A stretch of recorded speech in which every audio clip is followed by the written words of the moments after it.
Yeah, welcome back for the current affair discussion, April 1 to 10, part 3 current affair discussion. In part 2 until 17th question and from 18th question onwards, right? So, ikkada one of the mutual fund company called Nippon India Mutual Fund Company and India Post tie up ayyayi. The purpose behind this partnership ఏంటంటే India పోస్ట్కి ప్రతి విలేజ్లో almost ప్రతి పంచాయతీలో branches ఉన్నాయి. So అక్కడ ఉన్నటువంటి పర్సనాలిటీస్లో కూడా రూరల్ ఏరియాస్లో ఉన్నటువంటి పర్సనాలిటీస్ కూడా కేవైసీని కంప్లీట్ చేస్తే to invest especially in mutual funds. యాక్చువల్గా 2002లో ప్రివెన్షన్ ఆఫ్ మనీ లాండరింగ్ యాక్ట్ని పాస్ చేసిన తర్వాత money laundering prevention act or else simply prevention of money laundering act PMLA act 2002 ఈ యాక్ట్ పాస్ చేసిన తర్వాత సెబీ ఇఫ్ ఎనీ ఇన్వెస్టర్ కనుక మ్యూచువల్ ఫండ్స్లో ఇన్వెస్ట్ చేయాలనుకుంటే మ్యూచువల్ ఫండ్స్లో కన్నా మీరు కానీ నేను కానీ anybody if you want to invest in mutual funds కంపల్సరీగా కేవైసీని కంప్లీట్ చేయాలి. మనం కేవైసీ అంటే know your customer, right? So మనకి సంబంధించినటువంటి proofs like a photo, address proof, PAN card ఇలాంటి డీటెయిల్స్ అన్నీ కూడా సబ్మిట్ చేస్తేనే మనం మ్యూచువల్ ఫండ్స్లో ఇన్వెస్ట్ చేసే పాసిబిలిటీ ఉంటుంది. సో లిటరేట్ పర్సన్స్, డిజిటల్గా అవేర్నెస్ ఉన్న పర్సనాలిటీస్ అయితే దిస్ కేవైసీని డిజిటల్గా కంప్లీట్ చేస్తారు. బట్ రూరల్ ఏరియాస్లో ఉన్న పర్సనాలిటీస్ మేబీ ఇల్లిటరేట్స్ అయ్యి ఉండి లేదు ఇలా డిజిటల్ కేవైసీని కంప్లీట్ చేయడానికి అవేర్నెస్ లేని పర్సనాలిటీస్ని కన్సిడర్ చేస్తూ వాళ్ళ ఇంటి దగ్గరికే వెళ్ళి డోర్ స్టెప్ ఇంటి దగ్గరికే వెళ్ళి కేవైసీని కంప్లీట్ చేయాలి అంటే ఎవరికైతే వాస్ట్ నెట్వర్క్ ఉంటుందో వాళ్ళతో టైఅప్ అయితే ఈ కైండ్ ఆఫ్ పర్పస్ అనేది ఫుల్ఫిల్ అవుతుంది. And that's what Nippon India mutual fund ఎవరితో టైఅప్ అయింది? ఇండియా పోస్ట్తో టైఅప్ అయింది. బికాస్ ఇండియా పోస్ట్కి ప్రతి పంచాయతీలోనూ నెట్వర్క్ ఉంది కాబట్టి, బ్రాంచ్ ఉంది కాబట్టి, సో సింప్లీ ఇంటి దగ్గరికి వచ్చి కేవైసీని కంప్లీట్ చేస్తారు. సో ఎగ్జామ్ పాయింట్ ఆఫ్ వ్యూలో ఎలా అడగచ్చు అంటే రీసెంట్గా one of the asset management company, AMC company అంటాం, asset management company called Nippon India mutual fund ఏ ఆర్గనైజేషన్తో టైఅప్ అయింది to complete door to door KYC అంటే India Post. And other important information కేవైసీలో photo, address proof, PAN card డీటెయిల్స్ని submit చేయాల్సి ఉంటుంది. And if anybody want to invest in mutual funds as per SEBI guidelines under PMLA act we should complete must and should KYC guide lines. So because of that only this kind of partnership అని చెప్పొచ్చు. Okay, right. So which mutual fund company? Nippon India Mutual Fund partnered with the India Post to provide door-to-door services to complete KYC for the people who are living in that locality. That's the 18th question. Next, 19th one. 19th question simply, it's a general question. It's not actually a current affair thing. Peace capital of the world అని ఏ సిటీని పిలుస్తారు? Okay, peace capital of the world అని జెనీవాని పిలుస్తారు. Geneva a beautiful city in southwestern Switzerland is known as the peace capital of the world. Reason ఏంటంటే మనం exam point of వ్యూలో చదివేటప్పుడు majority of organisations like WHO, world economic forum, okay, right, విపో, world intellectual property organisation, ఇలాంటి so many almost 11+ organisations, double digit number organisations యొక్క headquarters జెనీవాలోనే ఉంటాయి. And that's why this Geneva will be considered as the peace capital of the world. అంటే multi nations యొక్క officials అందరూ కూడా ఇక్కడ మీటింగ్స్లో పార్టిసిపేట్ చేసి పీస్ని ప్రమోట్ చేయడం కోసం మీటింగ్స్లో పార్టిసిపేట్ చేస్తూ ఉంటారు. That's why Geneva will be considered as the peace capital of the world. Simply that's the 19th question. Next 20th one. 20th question. ఇక్కడ 2 కార్స్ మ్యానుఫ్యాక్చరింగ్ కంపెనీస్, ఒకటి రీనాల్టో, ఇంకోటి నిస్సాను న్యూస్లో ఉన్నాయి. ఎందుకు న్యూస్లో ఉన్నాయి చూద్దాం. యాక్చువల్గా ఈ రెండు కంపెనీస్ కలిపి రీనాల్టో, నిస్సాను కలిపి, Nissan actually Japanese company, Japan car manufacturing company, Renault France car manufacturing company. Okay, remember that country names also. Nissan belongs to which country? Japan. Renault belongs to which country? France. వీళ్ళిద్దరూ కలిపి మన ఇండియాలో 2010లో joint వెంచర్ని setup చేశారు. So with the name called Renault Nissan auto India private limited. That's what Renault Nissan automotive India private limited. ఎప్పుడు? 2010లో. ఆ రోజు స్టాక్ రీనాల్టో 30%, నిస్సాన్ 70%తో సెటప్ చేశారు.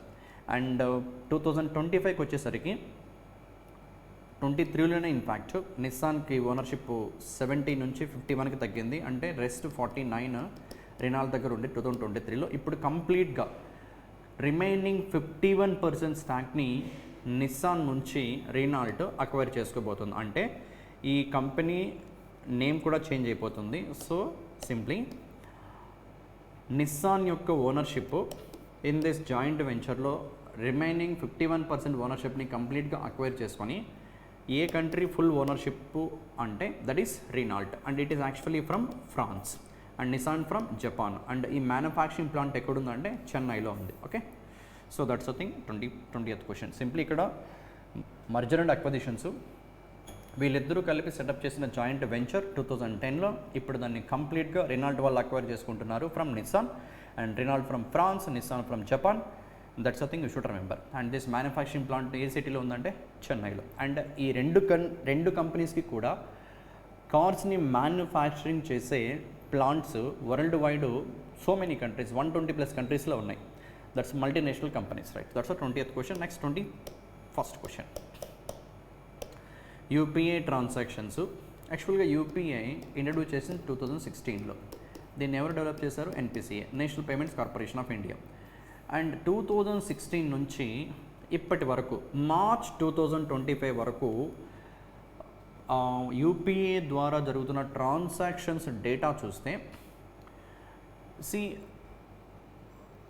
స్మాల్ పేమెంట్స్ దగ్గర నుంచి అప్ టు 1 lakh వరకు, ఓకే, 1 రూపీ నుంచి 1 lakh వరకు మనం యూపీఐ ద్వారా ప్రాసెస్ చేయొచ్చు.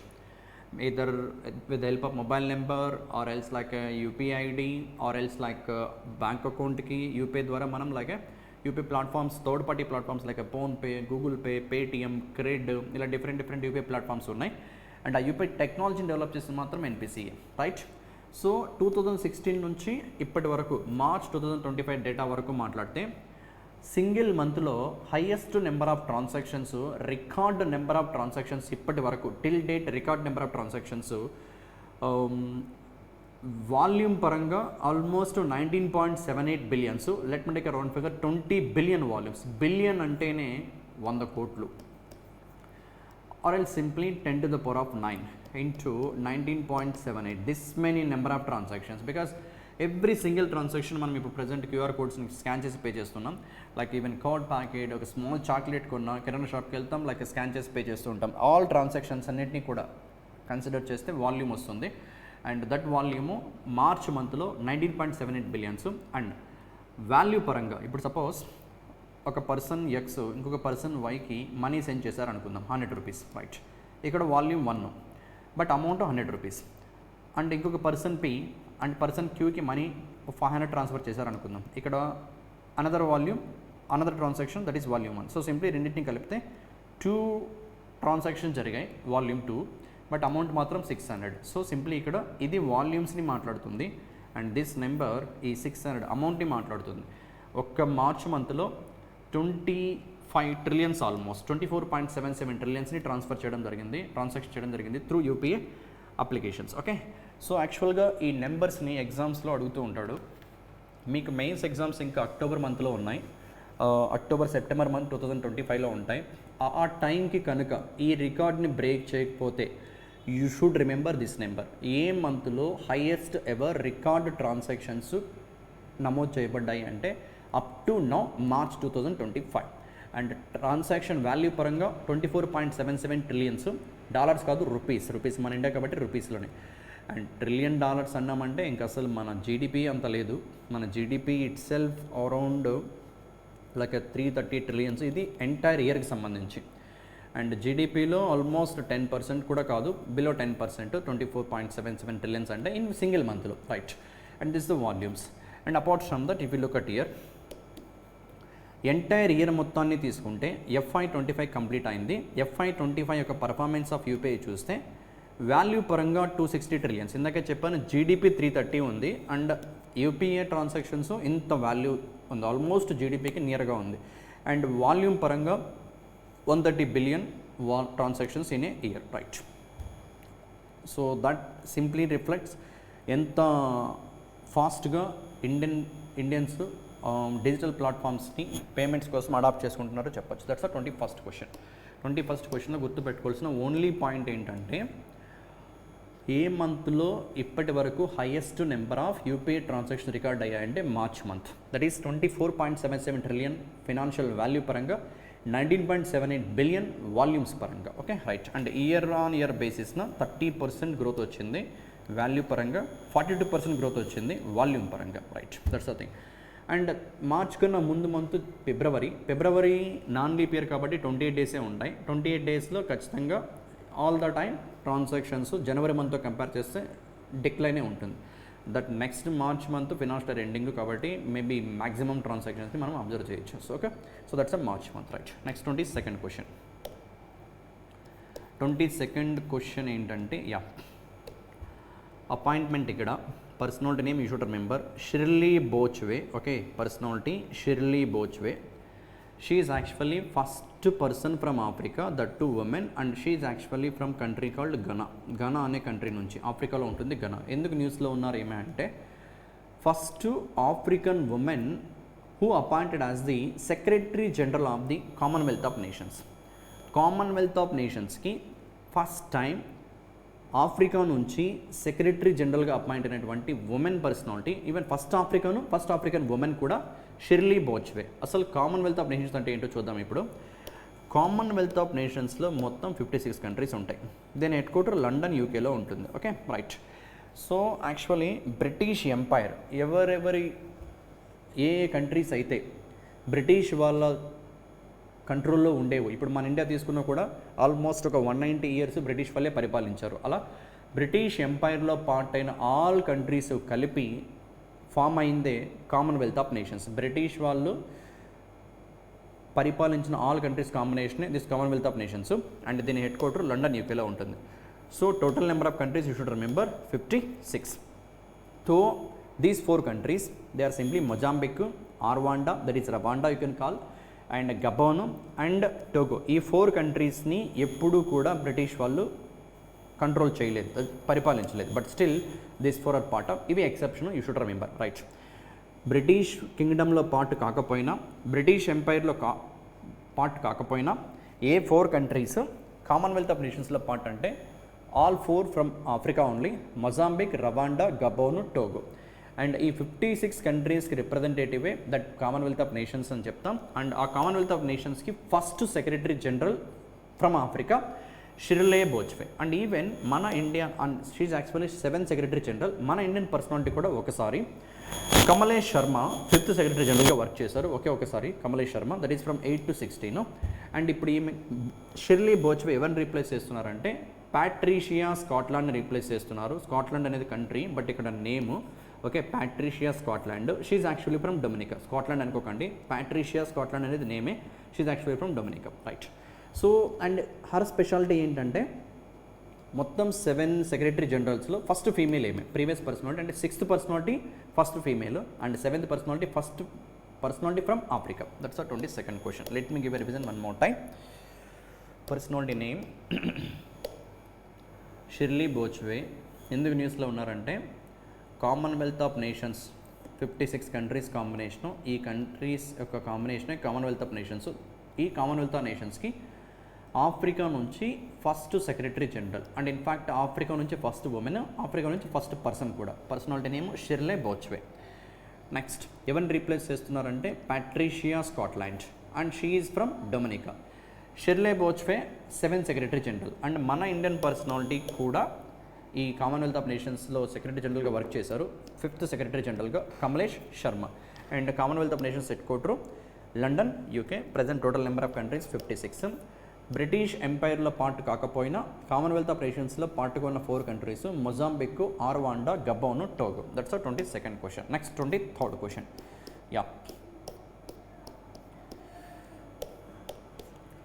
సో ఇక్కడ దలైలామా యాక్చువల్గా బుద్ధిజం మన ఇండియాలో like Hinduism, okay, Muslims, Christians, even Jainism, ఇలా డిఫరెంట్ రిలీజియన్స్ సంబంధించినటువంటి పర్సనాలిటీస్ ఉన్నారు. వరస్ టిబెట్ అటానమస్ రీజియన్లో బుద్ధిజంలో హైయెస్ట్ స్పిరిచువల్ లీడర్ యొక్క నేమే దలైలామా. దలైలామా అంటే ఒక పర్సన్ నేమ్ కాదు. దలైలామా అనేది బుద్ధిజంలో హైయెస్ట్ స్పిరిచువల్ లీడర్కి ఉన్నటువంటి నేమ్. అండ్ ఇప్పుడు 14th దలైలామా, ఆయన మన ఇండియాలో హిమాచల్ ప్రదేశ్లో లైఫ్ లీడ్ చేస్తున్నారు. అక్కడ నుంచి ఇక్కడికి వచ్చేసి బికాస్ ఆఫ్ చైనీస్ ప్రెజర్ వల్ల. ఓకే, సో ఆయన నేమ్ కూడా టీజీ అని వస్తుంది. You can search that particular personality name in Google. Not that much important this question, but anyway you should remember 14th దలైలామాకి గోల్డ్ మెర్క్యూరీ అవార్డు ఇవ్వడం జరిగింది for peace and sustainability. ఆయన life time అంతా కూడా ఆల్మోస్ట్ 90 years ఉన్నాయి ఇప్పుడు ఈయనకి, 14th దలైలామాకి. ఈ 14th దలైలామా పీస్కి, గుడ్ గవర్నెన్స్కి, సస్టైనబుల్ డెవలప్మెంట్కి చేసిన కంట్రిబ్యూషన్స్ని గుర్తిస్తూ ఇటలీకి సంబంధించినటువంటి దిస్ గోల్డ్ మెర్క్యూరీ అవార్డ్ ఎవరిచ్చారంటే గోల్డ్ మెర్క్యూరీ ఇంటర్నేషనల్ ఇవ్వడం జరిగింది. Okay, that's the thing. 23rd question. Let me give a revision one more time. Gold mercury international ఇది ఇటలీలో ఉంటుంది. వీళ్ళు పీస్ని, గుడ్ గవర్నెన్స్ని, సస్టైనబుల్ డెవలప్మెంట్ని ప్రమోట్ చేస్తూ ఉంటారు. Okay, peace, governance, sustainable development, and it is in Italy. This year gold mercury అవార్డ్ని 14th, ఇక్కడ మిస్ చేశాను నేను, you should add that, 14th దలైలామాకి ఇవ్వడం జరిగింది for his contributions to all these 3 things, that is పీస్కి, గుడ్ గవర్నెన్స్కి, sustainable డెవలప్మెంట్కి. Okay, that's the 23rd question. Next 24th question. So ఏ ఇండియన్ స్టేటు, 24th క్వశ్చన్ ఏంటంటే which Indian state largest producer of raw silk in our nation. మన కంట్రీలో సిల్క్ని produce చేసే, అది కూడా రా సిల్క్ని ప్రొడ్యూస్ చేసే స్టేట్స్లో highest producer, largest producer Karnataka. Almost ఇండియాలో మొత్తం ప్రొడ్యూస్ అవుతున్న సిల్క్లో 1/3 ఆఫ్ సిల్క్ కర్ణాటకనే ప్రొడ్యూస్ చేస్తుంది. Okay, right. And other states like Andhra, Assam also will produce a major portion of silk. And world wide data చూస్తే చైనా వరల్డ్లోనే లార్జెస్ట్ ప్రొడ్యూసర్ ఆఫ్ సిల్క్, వేరే second largest producer మన నేషనే, బట్ కన్జంప్షన్లో మనమే largest consumer. Okay, Asia world మొత్తంలో ప్రొడ్యూస్ అవుతున్నటువంటి సిల్క్లో 95% ప్రొడ్యూస్ చేస్తుంది. ఇది కూడా some extra information you should remember. Simply 25th question ఏంటంటే 24th ఇన్ఫర్మేషన్ ఏంటంటే మన ఇండియన్ స్టేట్స్లో రా సిల్క్ని ఎక్కువగా ప్రొడ్యూస్ చేస్తున్న స్టేట్ కర్ణాటక. వరల్డ్లో రా సిల్క్ని ఎక్కువగా ప్రొడ్యూస్ చేస్తున్నటువంటి country China. We are the second largest producer India, but కన్జంప్షన్లో మాత్రం మనం టాప్లో ఉన్నాం. నెక్స్ట్, వరల్డ్ మొత్తంలో ఎంతైతే సిల్క్ ప్రొడ్యూస్ అవుతుందో ఆ సిల్క్లో 95% ఆఫ్ సిల్క్ ప్రొడక్షన్ ఏషియా నుంచే వస్తుంది, majorly from China and India. Okay, that's the 24th question. Next 25th one. So again a simple information. Reserve bank of India deputy గవర్నర్స్లో ఒకరైన స్వామినాథన్ జానకిరామన్ చైర్మన్షిప్తో లార్జ్ సైజ్ ఎన్బిఎఫ్సిస్ ఏవైతే ఉన్నాయో మన ఇండియాలో, ఆ ఎన్బిఎఫ్సిస్ యొక్క అఫీషియల్స్ అందరినీ ఈ కాన్ఫరెన్స్లో పార్టిసిపేట్ చేస్తూ ఎన్బిఎఫ్సిస్ని స్ట్రెంగ్తన్ చేయడం కోసము, ఆ ఎన్బిఎఫ్సిస్ మన ఇండియన్ ఫినాన్షియల్ సిస్టంలో ప్లే చేస్తున్న ఇంపార్టెంట్ రోల్ని రికగ్నైజ్ చేయడం, అండ్ ఎన్బిఎఫ్సి లెండ్ చేస్తున్నప్పుడు risk taking should be remain with in the entity risk absorption కెపాసిటీకి మించకుండా, అండ్ లెండ్ చేసేటప్పుడు ఫెయిర్నెస్ని, ట్రాన్స్పరెంట్గా లెండ్ చేయడం, అండ్ ఏదైనా కస్టమర్స్ నుంచి గ్రివాన్సెస్ వస్తే, క్వైరీస్ వస్తే ప్రాపర్ గ్రివాన్స్ని ప్రొవైడ్ చేసేలా, అండ్ ఎన్బిఎఫ్సిస్ని ఆడిటింగ్ చేసే ఆడిటర్స్ ఎథిక్స్ని, ట్రాన్స్పరెన్సీని ఫాలో అయ్యే విధంగా ఎంకరేజ్ చేయడం కోసము లార్జ్ సైజు ఎన్బిఎఫ్సిస్కి సంబంధించి ఒక కాన్ఫరెన్స్ రీసెంట్గా చెన్నైలో జరిగింది. ఓకే, ఏ థీమ్తో జరిగిందంటే shared vision, shared responsibility, SVSR, strengthening of what? Strengthening the NBFCs. So simply 25th question, let me give A clarity what actually it means. Right, RBI కంట్రోల్లో RBI organise చేసింది ఈ conference. Large size ఎన్బిఎఫ్సిస్కి సంబంధించినటువంటి almost ఒక 200+ officials అందరూ కూడా, CEOs of NBFCs అందరూ కూడా ఈ కాన్ఫరెన్స్లో పార్టిసిపేట్ చేశారు. ఈ కాన్ఫరెన్స్ ఎక్కడ జరిగిందంటే చెన్నైలో. ఆర్గనైజ్ చేసింది ఆర్బీఐ. విత్ వాట్ థీమ్ అంటే shared vision, shared responsibility, strengthening the NBFCs, ఇది థీమ్. ఆబ్జెక్టివ్ ఏంటంటే ఈ పర్టికులర్ కాన్ఫరెన్స్ యొక్క ఆబ్జెక్టివ్ ఫస్ట్ ఎన్బిఎఫ్సిస్ యొక్క ఇంపార్టెన్స్ మన ఫైనాన్షియల్ సిస్టంలో ఎంత ఉంది రికగ్నైజ్ చేస్తూ, అండ్ ఎన్బిఎఫ్సిస్ ఇండివిజువల్ ఎన్బిఎఫ్సి పరంగా మాట్లాడినప్పుడు ఆ ఎన్బిఎఫ్సి యొక్క రిస్క్ అబ్జార్ప్షన్ కెపాసిటీ ఎంతవరకు ఉందో ఆ రిస్క్ అబ్జార్ప్షన్ కెపాసిటీ వరకు మాత్రమే లోన్స్ లెండ్ చేసేలా, అంటే లైక్ మోర్ రిస్క్ తీసుకుంటే డిఫాల్ట్ అయితే కనుక బారోవర్స్ ఎన్బిఎఫ్సి కొలాప్స్ అవుతుంది కాబట్టి అలాంటి రిస్క్ తీసుకోకుండా.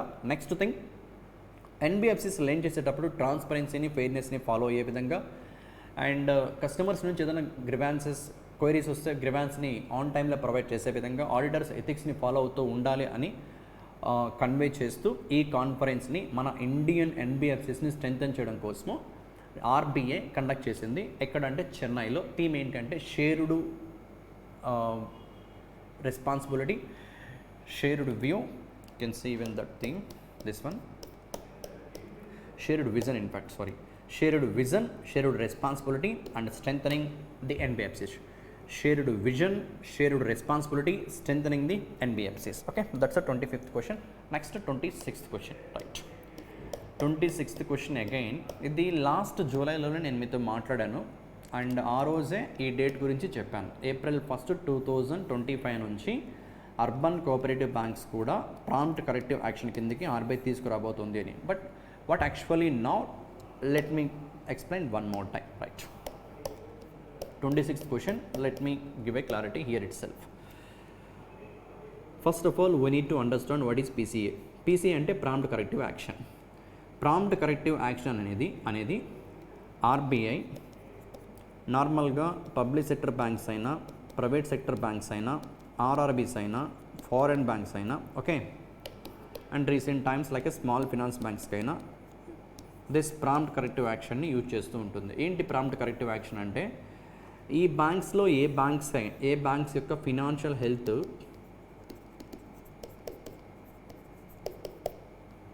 డిటరేట్ అయిపోతే, అంటే ఫినాన్షియల్ హెల్త్ కనుక వీక్గా ఉంటే అలాంటి బ్యాంక్స్ని, అంటే ఎక్కువ లాసెస్ వస్తూ లైక్ క్యాపిటల్ అడిక్వేషన్, 3 పారామీటర్స్ ఉన్నాయి, CAR, net NPA and other thing is like a losses. ఈ 3 పారామీటర్స్ ఆర్బీఐ డిఫైన్ చేసిన సిఆర్ ఫాలో అవ్వకుండా ఉన్నా, నెట్ ఎన్పిఏ కూడా ఎక్కువ ఉన్నా, లాసెస్ కంటిన్యూగా 2 years కన్నా వస్తూ ఉన్నట్లయితే అలాంటి బ్యాంక్స్ని ఆర్బీఐ ప్రాంప్ట్ కరెక్టివ్ యాక్షన్లోకి తీసుకొస్తుంది. దాని అర్థం ఏంటంటే, if in case any bank కనుక ప్రాంప్ట్ కరెక్టివ్ యాక్షన్ కిందకి ఇంక్లూడ్ అయితే ఆర్బీఐ పర్మిషన్ లేకుండా న్యూ బ్రాంచెస్ని ఎక్స్పాండ్ చేయకూడదు, న్యూ బ్రాంచెస్ ఎక్స్పాన్షన్ చేయకూడదు, దెన్ రిక్రూట్మెంట్ జరపకూడదు, ఎంప్లాయీ రిక్రూట్మెంట్ జరపకూడదు. Next, big or large size లోన్స్ని ఇవ్వకూడదు, లార్జ్ సైజ్ లోన్స్ని లెండ్ చేయడానికి లేదు. బికాస్ ఆల్రెడీ ఆ బ్యాంక్ ఫినాన్షియల్ హెల్త్ వీక్గా ఉన్నప్పుడు ఇంకా బ్రాంచ్ ఎక్స్పాన్షన్ గురించి, రిక్రూట్మెంట్ కూడా బర్డనే, లైక్ ఎక్కువ మనీ పే చేయాల్సి ఉంటుంది సాలరీస్ పరంగా, and then large size loans ఇస్తే అవి కూడా ఫ్యూచర్లో ఎన్పిఎస్ అయితే ఇంకా ఫర్దర్గా బర్డన్ అవుతుంది. అందుకని సో ఈ 3 పారామీటర్స్ని కన్సిడర్ చేస్తూ capital adequacy ratio, net NPA and losses కనుక 2 సంవత్సరాలు కంటిన్యూగా ఉంటే ఆ బ్యాంక్స్ని ప్రాంప్ట్ కరెక్టివ్ యాక్షన్ కిందకి తీసుకొస్తుంది. ఓకే, నౌ ఇక్కడ ఈ లిస్ట్లో నేను కోఆపరేటివ్ బ్యాంక్స్ని ఇంక్లూడ్ చేయలేదు. ప్రెజెంట్ అయితే, అంటే present in the sense March 31, 2025 వరకు, okay, cooperative banks especially urban cooperative బ్యాంక్స్కి సూపర్వైజరీ యాక్షన్ ఫ్రేమ్వర్క్ ఉంది. అంటే లిబరల్గా ఆర్బీఐ సూపర్వైజ్ చేస్తూ, స్ట్రిక్ట్ గైడ్లైన్స్ కాకుండా లిబరల్గా సూపర్వైజ్ చేస్తూ ఫినాన్షియల్ హెల్త్ని స్ట్రెంథెన్ చేయడం కోసము అర్బన్ కోఆపరేటివ్ బ్యాంక్స్కి ఆర్బీఐ ఫాలో అవుతున్నటువంటి ఒక mechanism is SAF, nothing but supervisory action framework. Now this April 1st, this is the current affair thing, this April 1st 2025 onwards urban cooperative బ్యాంక్స్లో నార్మల్గా 4 tiers ఉంటాయి. Tier 1 urban cooperative banks, tier 2 urban cooperative banks, tier 3 urban cooperative banks and tier 4 urban cooperative banks. Now this particular action called prompt corrective action tier 1 urban cooperative బ్యాంక్స్కి exception ఇస్తూ ఈ బ్యాంక్స్ని ఎస్ఏఎఫ్లోనే continue చేస్తూ supervisory action ఫ్రేమ్వర్క్లోనే continue చేస్తూ tier 2 నుంచి tier 4 urban cooperative banks ఏవైనా సరే టైర్ 2 నుంచి టైర్ 4. అసలు tyre 1, tyre 2, tier 3, tier 4 classification చాలాసార్లు చెప్పాను, మళ్ళీ let me explain. Less than 100 crores deposits ఉంటే బ్యాంకు దగ్గర కోఆపరేటివ్ బ్యాంక్స్ అవి టైర్ 1. 100 crores నుంచి 1000 crores వరకు డిపాజిట్స్ ఉంటే అవి టైర్ 2. వెరాస్ 1000 crores నుంచి 10,000 crores వరకు డిపాజిట్స్ ఉంటే టైర్ 3 అండ్ అబౌవ్ 10,000 crores ఉంటే అవి tier 4 urban cooperative banks. No current affair think వస్తే April 1st, 2025 నుంచి ఈ బ్యాంక్స్ కూడా that is tier 2, tier 3, tier 4 urban cooperative banks కూడా ఇన్ కేస్ అవి మెయింటైన్ చేయాల్సినటువంటి క్యాపిటల్ అడిక్వసీ రేషియో కన్నా 250 basis points కన్నా బిలో ఉంటే అంటే 2.5% సిఆర్ బిలో ఉన్నా లేదు నెట్ ఎన్పిఏ 6 నుంచి 9% రేంజ్లో ఉన్నా లేదు లాసెస్ కంటిన్యూగా 2 years వస్తున్నా ఆర్బీఐ ఆ బ్యాంక్స్ని దాదాపు మన ఇండియాలో 1480 అర్బన్ కోఆపరేటివ్ బ్యాంక్స్ ఉన్నాయి. బట్ ఆర్బీఐ ఎక్స్పెక్టేషన్ ప్రకారం ప్రాంప్ట్ కరెక్టివ్ యాక్షన్ కిందకి దిస్ April 1st, 2025 నుంచి ఆల్మోస్ట్ 500+ బ్యాంక్స్ రావచ్చు.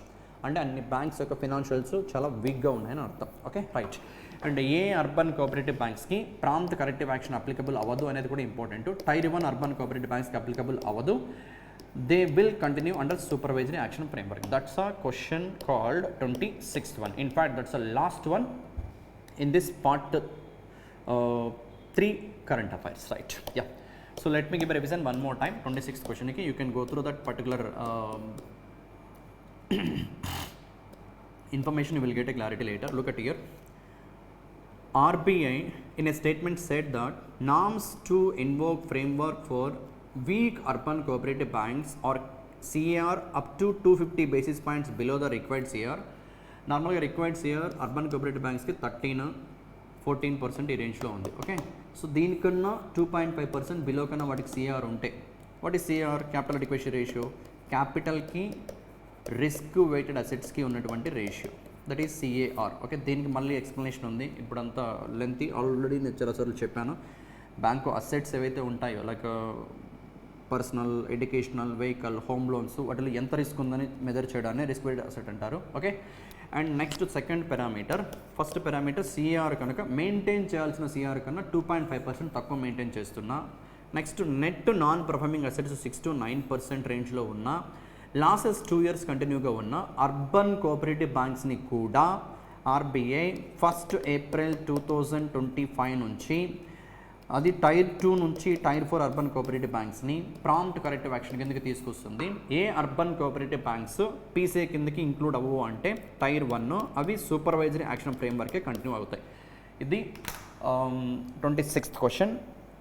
Next remaining questions will discuss in remaining parts. Right, thank you.